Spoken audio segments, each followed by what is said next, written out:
conectando. Dios les llene de bendiciones a todos. Vamos a en esta noche a darnos el tiempo como siempre lo hacemos para poder estudiar la palabra de nuestro Dios. Y de esta manera nuestro Dios será glorificado por parte de cada uno de nosotros en todo lo que estamos haciendo. No es meramente una charla para estar conversando de lo que nosotros queramos, sino que es un estudio espiritual para poder nosotros alimentar nuestro espíritu conforme a la palabra de nuestro Dios. He preparado una lección que, como nuestro hermano ha estado anunciando, a él oiréis en todas las cosas que os hable. Abramos nuestras Biblias, por favor, hermanos, en el libro de los Hechos, en el capítulo 3 y el versículo 22 y 23. Esta es una lección, hermanos, que en este tiempo que estamos leyendo, el apóstol Pedro se vio obligado a tener que dárselo realmente a quienes les estaban de alguna manera instigando y queriéndoles preguntar sobre su fe ahí en el pórtico de Salomón. Él les recuerda el pasado de los judíos, cosa que ellos entendían bien, y dice el versículo 22 y 23, porque Moisés dijo a los padres, dice la palabra del Señor, el Señor vuestro Dios os levantará profeta de entre vuestros hermanos, como a mí. A él oiréis en todas las cosas que os hable. Y toda alma que no oiga a aquel profeta será desarraigada del pueblo. El milagro que habían hecho era hacer andar a un cojo de nacimiento en el templo, y este había entrado saltando, glorificando a Dios. Y los líderes judíos se habían molestado, ¿verdad? Por lo que ellos habían hecho, y despiden ellos a la autoridad. Y Pedro toma la oportunidad para decirles lo que en el Antiguo Testamento, en las páginas, perdón, del Antiguo Testamento, Moisés había prescrito, cosa que Dios había dicho y había prometido, que vendría un día, como estamos leyendo aquí, en que el Señor vuestro Dios levantaría un profeta de entre vuestros hermanos. No solamente tendremos que ver lo que sería Jesús, sino quién lo dice, el Señor vuestro Dios. Cuando Dios hable, amados hermanos, es el primer punto que establecemos siempre. Él es el creador, Él es el sustentador de la vida.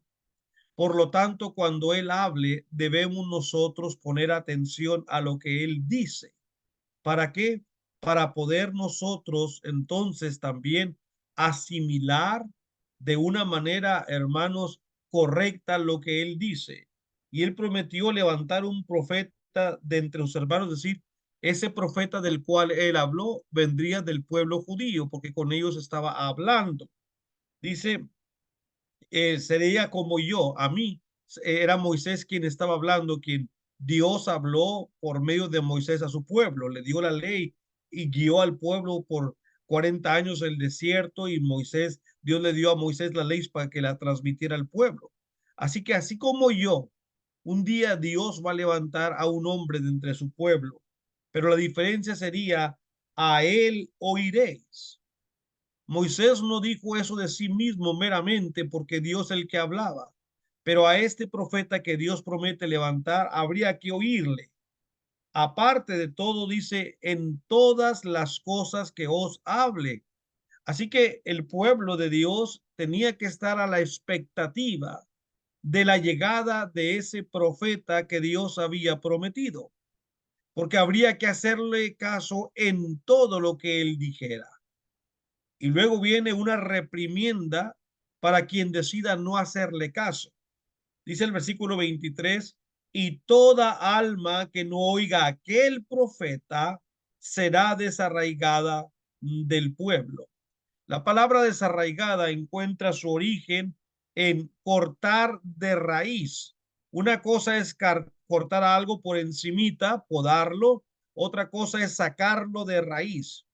y judío, persona que que decida no escuchar a ese profeta a quien Dios nuestro Señor le enviaría, sería cortado de raíz dentro del pueblo de Dios, es decir, no sería parte del pueblo de Dios.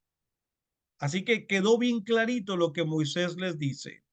Por lo tanto, basado en esa explicación que me sirve de introducción, quiero compartir con ustedes la lección que se llama precisamente así: a él oiréis en todas las cosas que os hable.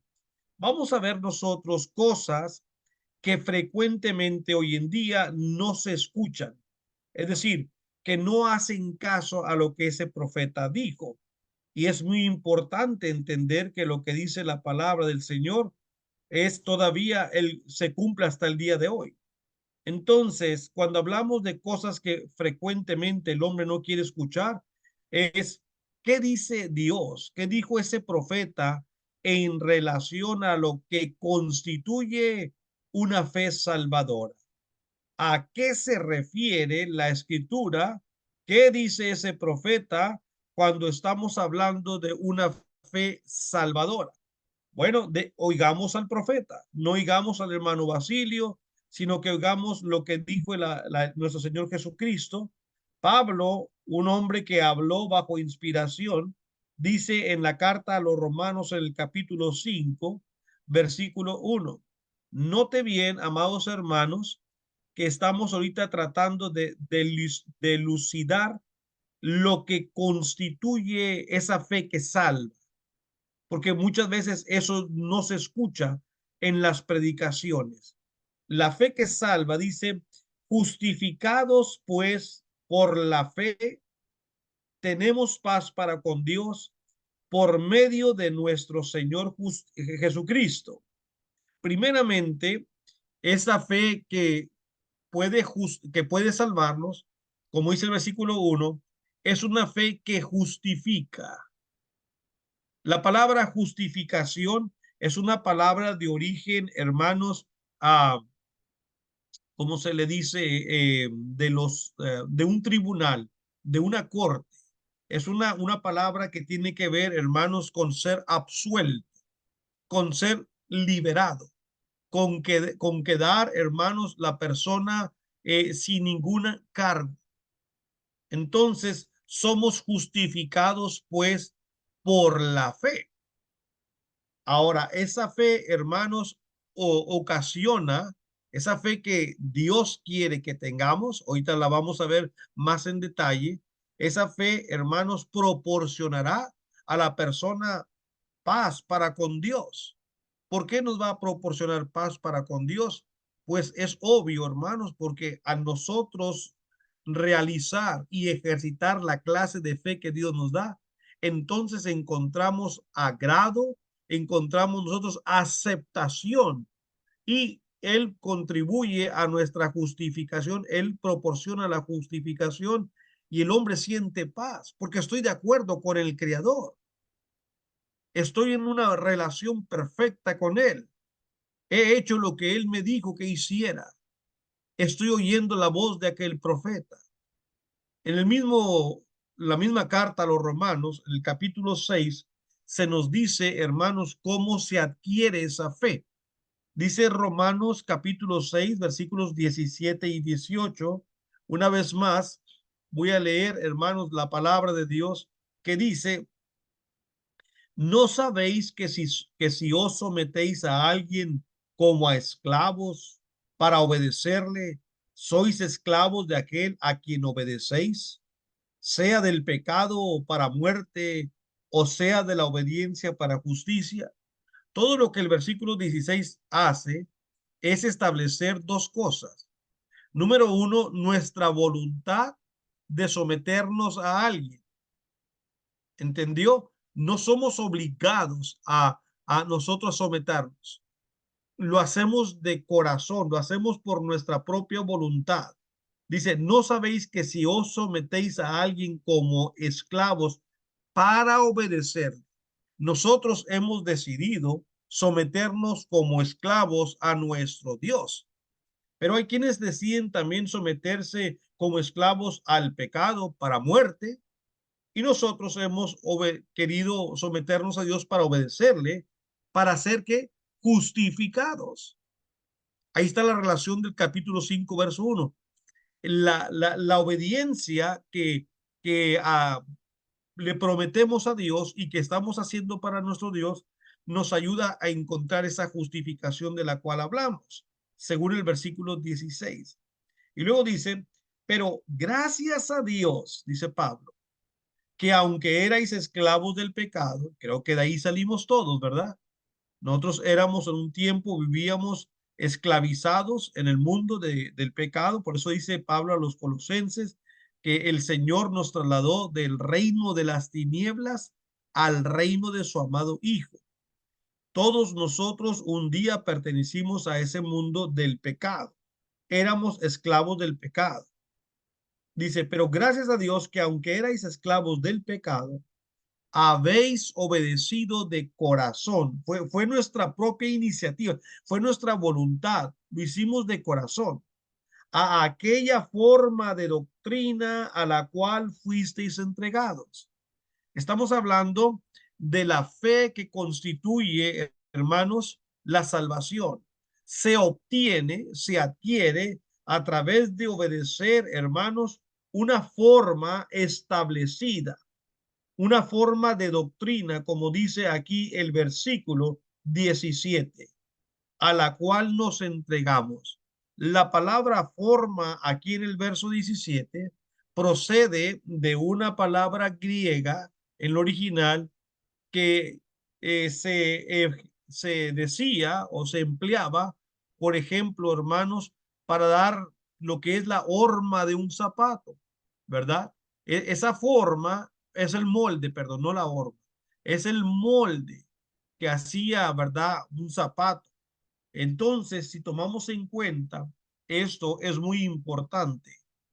¿Cuándo se emplea ese molde de doctrina? Estamos hablando cuando se da ese conjunto de enseñanzas que ese profeta a quien Dios iba a enviar llegaría, entonces nosotros nos estamos sometiendo de corazón a esa forma de doctrina que Dios preparó.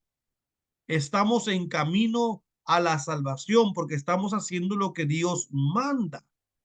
Entonces obedecimos de corazón esa forma de doctrina. ¿Y cuál es el resultado? Verso 18. Y libertados del pecado, viniste a ser siervos de la justicia. Como hice lo que Dios me dijo, lo que el profeta nos enseñó, cómo a obtener una fe que salve, obedeciendo ese conjunto de enseñanzas que ese profeta nos dejó. Entonces terminamos de ser liberados de la esclavitud del pecado y nos convertimos en siervos de Dios, siervos de la justicia. Así se obtiene esa fe que salva, mis queridos hermanos. Aparte, Santiago, el hermano de Jesús, escribió en Santiago, en su carta o epístola que él escribe en el capítulo 2, en los versículos 17 al 24, agrega algo más a esa fe, a ese conjunto de doctrinas, a ese conjunto de enseñanzas que dejó Cristo, se le va a agregar esto. Vamos a escuchar. ¿Qué es lo que hace esa fe que tenemos para poder darnos la salvación? Bueno, Santiago pone un gran ejemplo aquí. Dice, así también la fe, si no tiene obras, es muerta en sí misma. Mucho ojo, mucha atención. Una fe que no tiene obras va a morir, se muere. Pero alguno dirá, tú tienes fe, yo tengo obras. Muéstrame tu fe sin tus obras. Imposible, ¿verdad? Y yo te mostraré mi fe por mis obras. ¿Tú crees que Dios es bueno? Dice Santiago, muy bien haces. También los demonios creen y tiemblan. O sea, de nada sirve creer si no vas a hacer nada para salir de tu estado pecaminoso. Pablo dijo que nosotros de corazón obedecimos aquella forma de doctrina. Los demonios saben que están condenados, no hacen nada para redimirse. ¿De qué te sirve?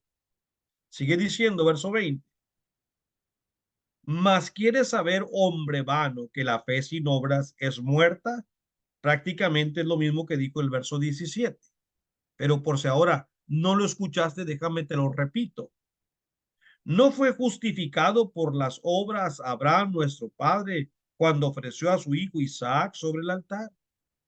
Ahora comienza a decirnos se, cómo obra esa fe. Entonces, Abraham dice que fue justificado por las obras cuando ofreció a su hijo sobre el altar. ¿No ves que la fe actuó juntamente con sus obras y que la fe se perfeccionó por las obras? Es decir, hermanos, que la fe salvadora requiere obras. Y se cumplió la escritura que dice, Abraham creyó a Dios y le fue contado por justicia y fue llamado amigo de Dios. Para aquellos que leen Romanos 10 y se ves, dice la escritura, cree en el Señor salvo y serás, cree en el Señor y serás salvo tú y tu casa. Mire lo que requiere, hermanos, de acuerdo a la escritura, el versículo 23, lo que le requirió a Abraham, él creyó. Cuando la Biblia dice, Abraham creyó a Dios, ya Santiago explicó lo que esa fe salvadora hizo y requirió obras. Se cumplió la escritura que dice, Abraham creyó a Dios y le fue contado por justicia y fue llamado amigo de Dios. Termina Santiago su exposición, dice, vosotros veis, pues, que el hombre es justificado por las obras y no solamente, si se requiere la fe, pero no solamente por la fe. Una fe sin obras está muerta. Entonces somos justificados, dice la escritura, palabra que utilizó Pablo en Romanos 5:1, cuando obedecemos de corazón a esa doctrina, la cual nos enseña que para obtener la salvación hay que tener fe y obras. Y creo que Pablo lo dice muy clarito aquí en Gálatas en el capítulo 5 y el versículo 6. Digo, Santiago también lo dijo demasiado claro. No es que no lo haya dicho. Dice el capítulo 5 de Gálatas y en el versículo 6 dice, porque en Cristo Jesús ni la circuncisión vale algo, ni la incircuncisión, sino la fe que obra por el amor. La fe que obra por el amor. Entonces, entre los grupos evangélicos, entre los grupos hermanos que proclaman conocer al Señor, estas cosas frecuentemente no se escuchan, no las predican. Y dice la escritura que toda alma que no oiga la voz de aquel profeta, ¿qué le iba a ocurrir? Iba a ser desarraigada del pueblo de Dios. Cuidado con no escuchar la voz de este profeta. ¿Qué otra cosa frecuentemente no se escucha entre el mundo religioso? Bueno, ¿cómo somos atraídos hacia el Señor? ¿Cómo es que nos acercamos? ¿Cómo es que Él nos puede redimir? Vayamos a este otro segundo punto en Juan capítulo 12. En el versículo 32 dice la palabra del Señor. Palabras de nuestro Señor Jesucristo citando lo que su Padre dijo. Primeramente habla de Él, perdón. Dice Juan 12:32. Y yo, dice Cristo, el profeta a quien Dios iba a levantar, que prometió que levantaría. Y yo, si fuere levantado de la tierra, es decir, si resucitar, a todos atraeré a mí mismo. Bueno, hermano, aquí no está claro cómo es que nos va a atraer. Ahí mismo en el Evangelio de Juan, pero en el capítulo 6, en el versículo 44 y 45, leamos qué dice la palabra del Señor. Dice así, Juan capítulo 6, versículos 44 y 45. Dijo Cristo, ninguno puede venir a mí. Estamos pensando, estamos viendo cómo somos atraídos hacia el Señor. Dice Cristo, ninguno puede venir a mí si el Padre que me envió no le trajere. Ah, qué buen pensamiento. Entonces, el Padre tiene que llevarnos a Él. Hay que estudiar cómo. Dice el 44, si el Padre que me envió no le trajere, y yo le resucitaré en el día postrero. escrito está en los profetas. Eso es lo que estaba escrito. Y serán todos enseñados por Dios. Eso dice Isaías capítulo 2, ¿verdad? Que Dios les iba a enseñar a todo mundo sus consejos. Bueno, entonces vamos nosotros a ver que esta situación, para ser atraídos al Señor, el Padre tiene que llevarnos a Él. ¿Cómo lo hace? ¿Cómo el Padre? A través de un sueño, de un ángel, de alguna percepción extraterrenal, o cómo es que el Padre me lleva. Pues dice la escritura, bueno, ya que estamos en Juan, no lo puse aquí, pero lea conmigo Juan 5 y versículo 39, donde Jesucristo dijo a aquellos judíos que querían matarlo porque él decía que su padre era Dios, dicen ellos, pues te haces igual a Dios. Pues dijo Cristo, después de presentarles tres grandes evidencias de su divinidad, les dice en Juan 5, 39, un versículo muy conocido, escudriñad las escrituras porque a vosotros os parece que en ella tenéis la vida eterna, y ellas son las que dan testimonio de mí. Lean, busquen, indaguen, escudriñen las escrituras. Ahí está la vida eterna. Ellas hablan de mí. Es la manera que el Padre les va a traer a mí. El Padre me envió para que hiciera su voluntad. Yo hice su voluntad, yo morí por ustedes y antes de irme les prometí que enviaría el Espíritu Santo para que guiara a los apóstoles y a aquellos hombres a todo lo que Él les iba a decir. Así que cuando vino el día de Pentecostés, Jesucristo les dijo exactamente a los apóstoles a través del Espíritu Santo lo que tendrían que decir. Y cuando a Pedro se le preguntó, varones hermanos, ¿qué haremos? Pedro no contestó de su propia mentalidad. Pedro dijo lo que el Espíritu Santo, de quien estaba lleno, le dijo que dijera, que se arrepintieran, que se bautizaran, para que fueran perdonados sus pecados y así recibieran el don del Espíritu Santo. Esa es la manera. Pablo dice, como había dicho también Pedro, cuando si no recibimos la enseñanza de aquel profeta, Pablo dice más o menos lo mismo bajo otras palabras, pero escuchemos en segunda de Tesalonicenses capítulo 2 versículo 14. Segunda de Tesalonicenses, capítulo 2. Es primera de los Tesalonicenses, me parece, permítame. Capítulo 2 y el versículo 14. Ah, permítame, déjeme darle la cita correcta. Aquí mismo donde estamos. Es donde dice que el Señor va a dar el pago a todos los que no obedecieron a su palabra, sino a, bueno, este es para no perder mucho el tiempo en esta cita que tengo aquí mal, se lo doy al final de la lección. Estamos aquí cerquita, por el momento no le encuentro, pero vamos al tercer punto. Ahora, cosas que frecuentemente no se escuchan. ¿Qué constituye la fe salvadora? ¿Cómo somos atraídos hacia el Señor? Pero también que hay que obedecer para ser salvo, porque hoy en día la salvación se predica y según el mundo religioso, los grupos evangélicos y otros más que provienen del calvinismo no hablan lo que Dios dice en cuanto qué es lo que tenemos que hacer para ser salvos. Realmente ellos creen que la iglesia les pertenece a ellos y ponen como de relieve lo que a ellos se les ocurra que el hombre tiene que hacer para ser salvo. Jesucristo pone bajo perspectiva todo y aclara, por ejemplo, cuando él estaba en vida, le dijo a su pueblo en Mateo capítulo 7 y verso 21, no todo el que me dice Señor, Señor, entrará en el reino de los cielos. De eso se trata, ¿verdad? Queremos ser salvos. Bueno, no solamente basta decir yo creo en Dios, yo le quiero, o no todo el que me dice Señor, Señor entra al reino de los cielos. Entonces, ¿quién es el que va a entrar, Señor? Bueno, sino el que hace la voluntad de mi Padre que está en los cielos. Que esto está bajo la congruencia de lo que hemos dicho. La fe tiene que tener obras.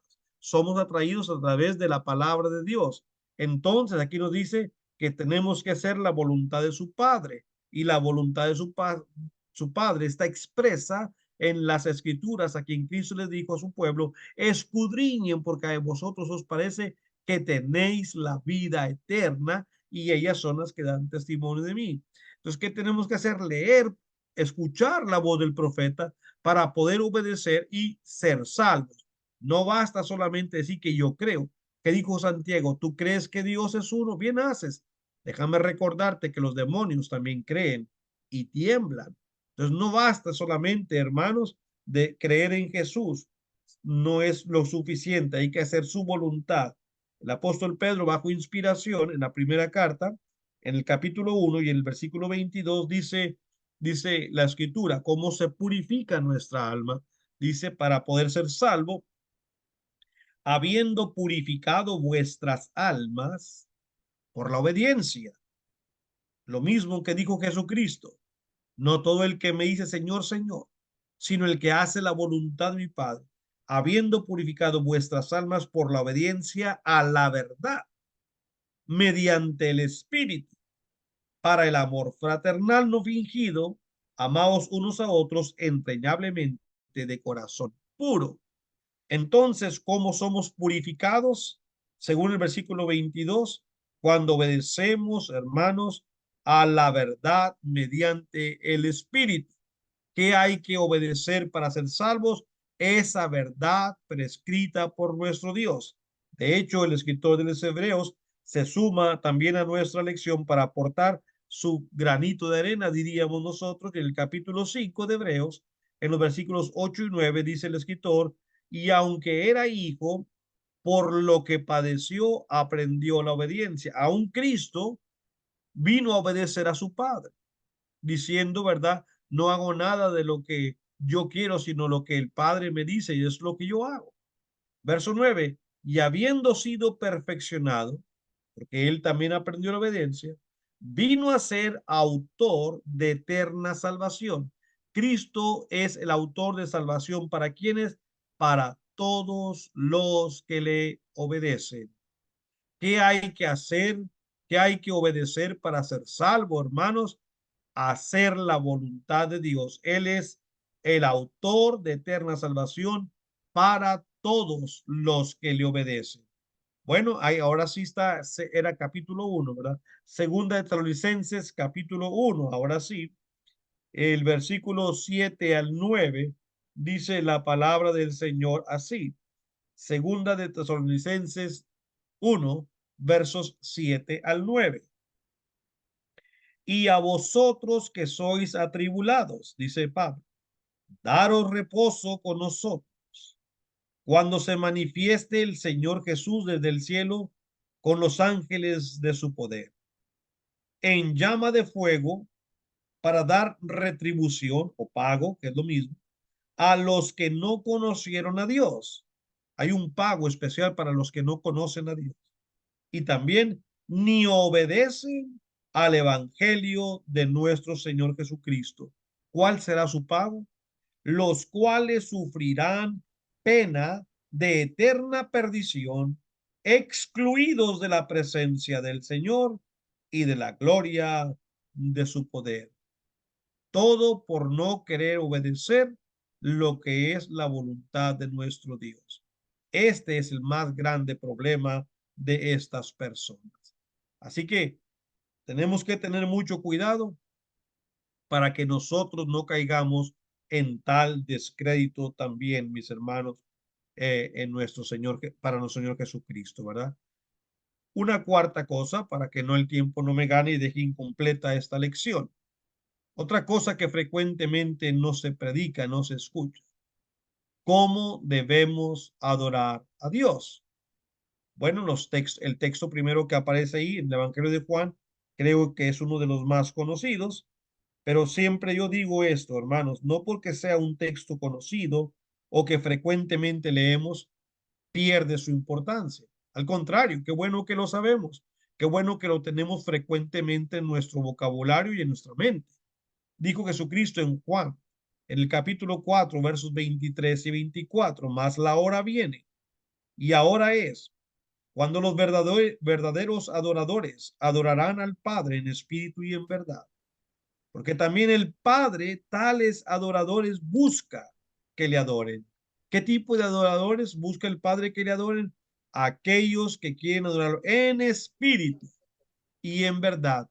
A Dios no se le adora como usted quiera. Ojalá muchos evangélicos escucharan esto. Ellos le quieren ofrecer lo que ellos quieran y quieren que a la fuerza Cristo lo acepte. El Padre lo acepte. No.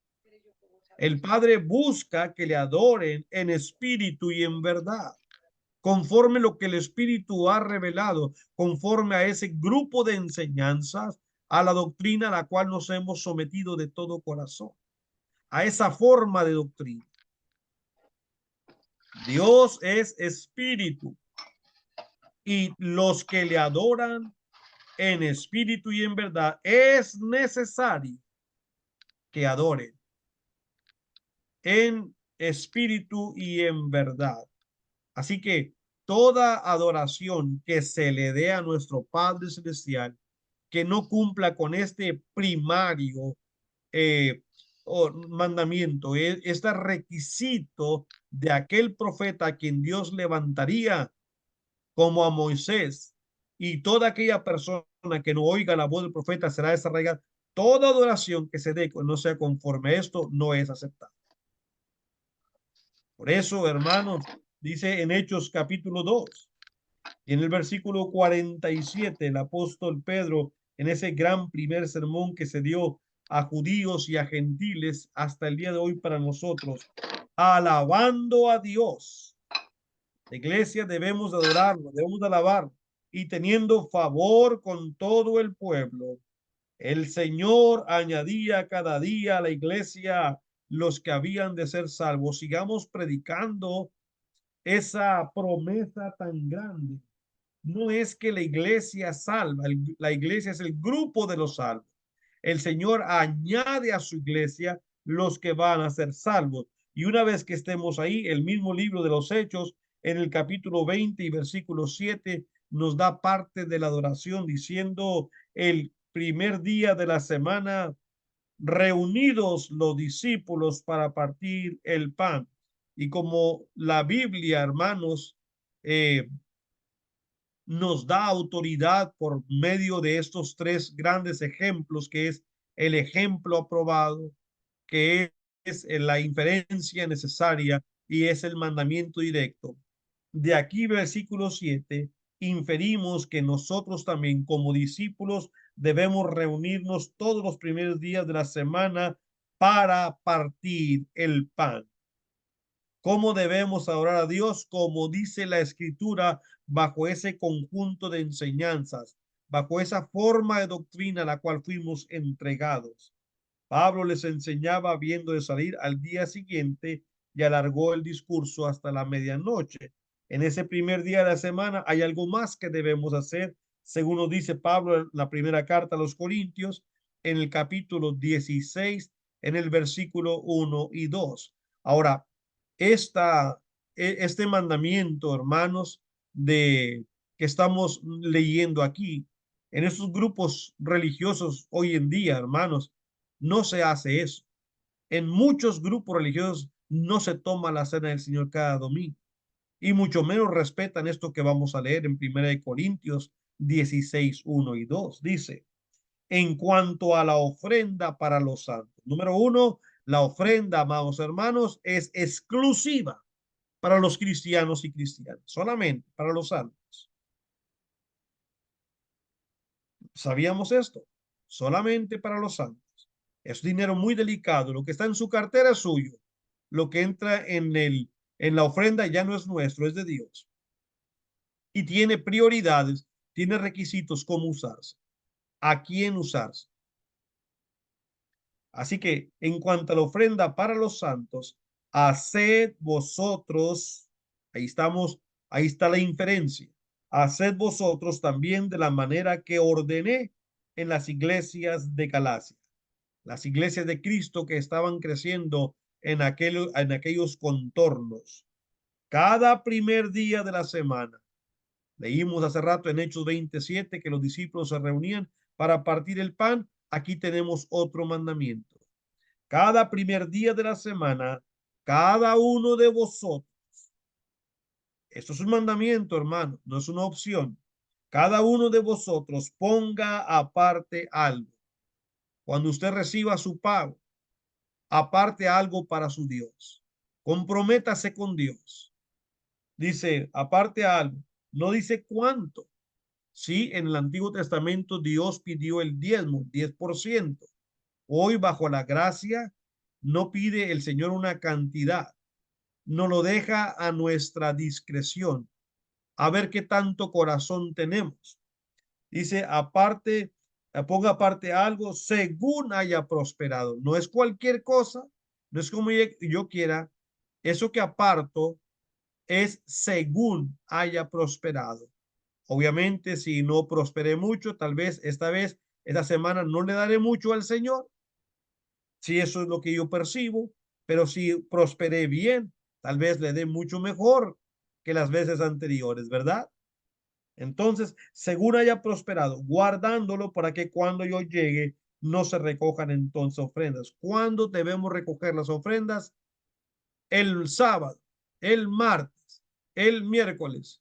No es cuando nosotros queramos. Dice aquí, cada primer día de la semana.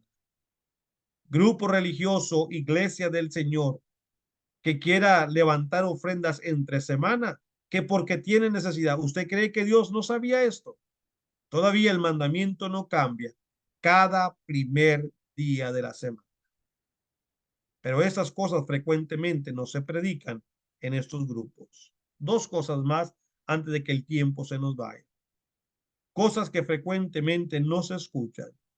Lo que dice la Biblia sobre la iglesia es muy parca. La información es muy opaca, lo que ellos predican en relación a la iglesia. Y cuando lo hacen, distorsionan completamente lo que la escritura dice. Pero yo quiero mostrarle que la Biblia dice esto en relación a la iglesia. Mateo capítulo 16, versículo 18. Muchos dicen, hermano, pues llámese ese versículo. Bueno, qué bueno. Sigámoslo usando, porque no hay más. Yo no voy a inventar otro versículo. Dice Mateo 16:18 que Cristo le dice a Pedro, después de que éste había contestado con toda certeza y de corazón que Cristo era el Hijo de Dios, yo también te digo, le dice Cristo a Pedro, que tú eres Pedro, y sobre esta roca, sobre lo que tú acabas de decir sobre mí, que soy el Hijo de Dios, sobre esa roca edificaré mi iglesia. ¿Qué dice la Biblia sobre la iglesia? Que Cristo es el que la iba a edificar. En ese momento la iglesia no existía como tal. Él la habría de edificar. Dice, edificaré mi iglesia. Habla de una sola iglesia en lo singular. Dice, y las puertas del Hades no prevalecerán contra ella. No importa qué poder Satanás traiga sobre ella, la iglesia no va a ser derribada, no va a ser destruida. De hecho, lo mismo decía la profecía de Daniel, allá en el capítulo 2 de Daniel y en el versículo 44, si han leído esa parte, cuando Dios le dijo a Daniel, Daniel dijo, y en los días de estos reyes, el Dios del cielo levantará un reino que no será jamás, jamás, jamás destruido, ni será el reino dejado a otro pueblo. Desmenuzará y consumirá todos estos reinos, pero él permanecerá para siempre. Y eso es lo que dijo Cristo. Ni las puertas del Hades, las puertas se citaba porque era donde solía darse todos los negocios legales. Aunque Satanás venga, llega una junta especial con todos sus demonios, con todas sus fuerzas, y junten todo su poder para destruir la iglesia, mi iglesia no va a ser destruida, dice Cristo. Que fue lo mismo que les dijo Gamaliel allá cuando les dio el consejo. Tengan cuidado, no vayamos a ser hallados peleando contra Dios. Y estas personas hoy en día predicando lo que les da su regalada gana y no haciendo caso a lo que Dios dice, ¿qué es lo que están haciendo? Peleando en contra de Dios. Efesios capítulo 1, versículo 21 al 23.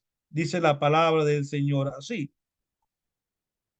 Efesios 1:21. Estamos considerando lo que dice la Biblia sobre la iglesia. Dice, sobre todo principado y autoridad y poder y señorío, y sobre todo nombre que se nombra, no solo en este siglo, sino también en el venidero. Sometió todas las cosas bajo sus pies y lo dio por cabeza sobre todas las cosas a la iglesia, la cual es su cuerpo, la plenitud de aquel que todo lo llena en todo. Qué grande verdades nos hace conocer este versículo. Todo principado, no importa lo que sea, toda autoridad, todo poder, todo señorío está bajo Cristo. Nadie está por encima de él, ni lo que se nombra en este siglo, sino también el venidor. No hay nadie que pueda estar arriba de Cristo. Todo lo sometió, hermanos, bajo sus pies, y a Cristo lo puso como cabeza sobre todas las cosas a la iglesia. La iglesia no tenemos ningún supervisor, ningún cardenal, ningún, llámele como le llamen. Nuestra única cabeza es Cristo y la iglesia es su cuerpo, la cual también se convierte en la plenitud de nuestro Señor Jesucristo. Cuando la iglesia actúa y se conduce por la doctrina de Cristo, que ha obedecido de corazón y hace la voluntad de Dios, nuestro Señor Jesucristo, adquiere esa plenitud, se goza de estar viendo a su pueblo haciendo estas cosas. Y en el capítulo 4 de Efesios, en el versículo 4 dice, un cuerpo. Cristo edificó una iglesia, un cuerpo, un espíritu, como fuisteis también llamados en una misma esperanza de vuestra vocación. Cosas que frecuentemente no se escuchan.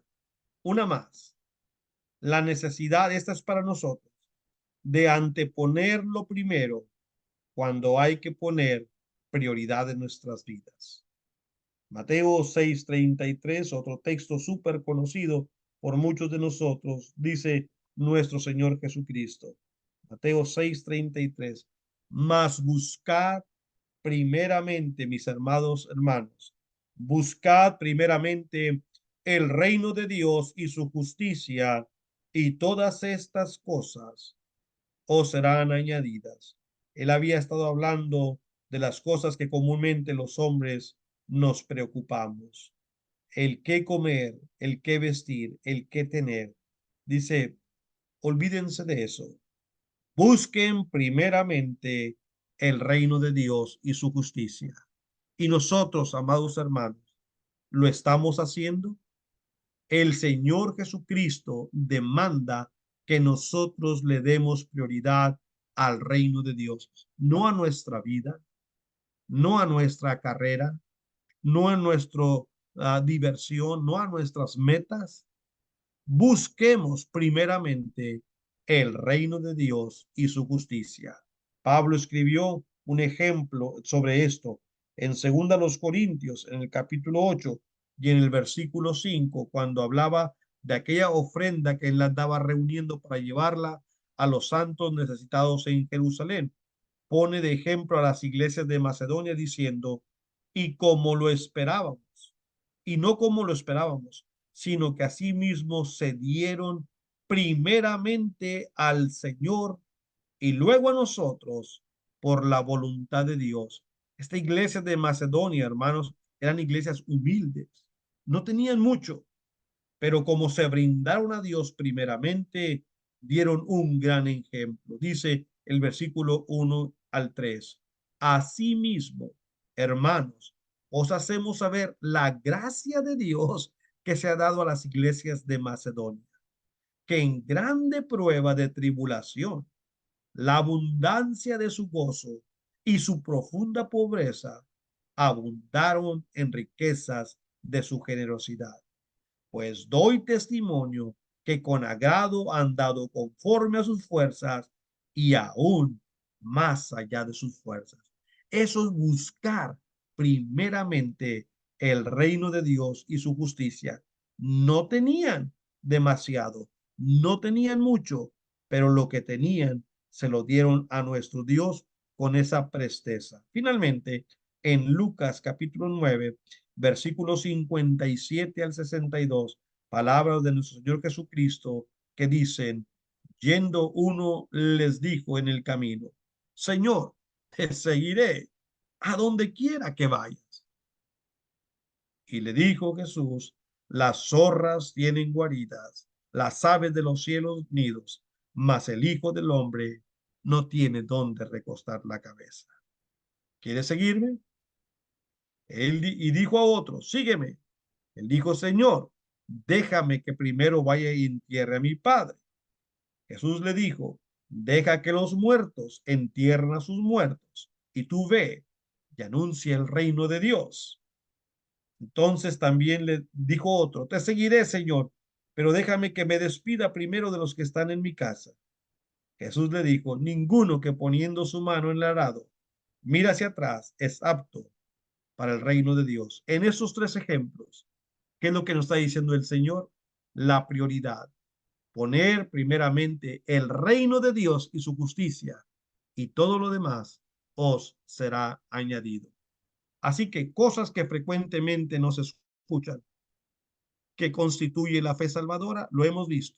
Cómo somos atraídos hacia el Señor por medio de la palabra, lo hemos visto.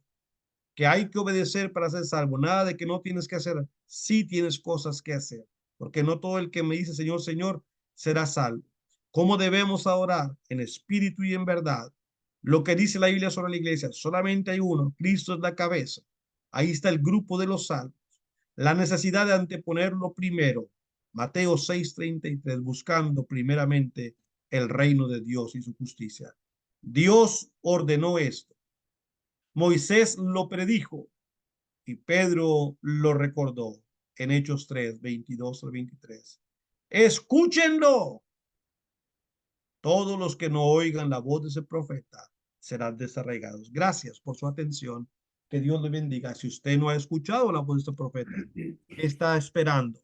Todo aquel que no lo haga, seremos desarraigados de este lugar. Bendiciones. Que Dios le bendiga.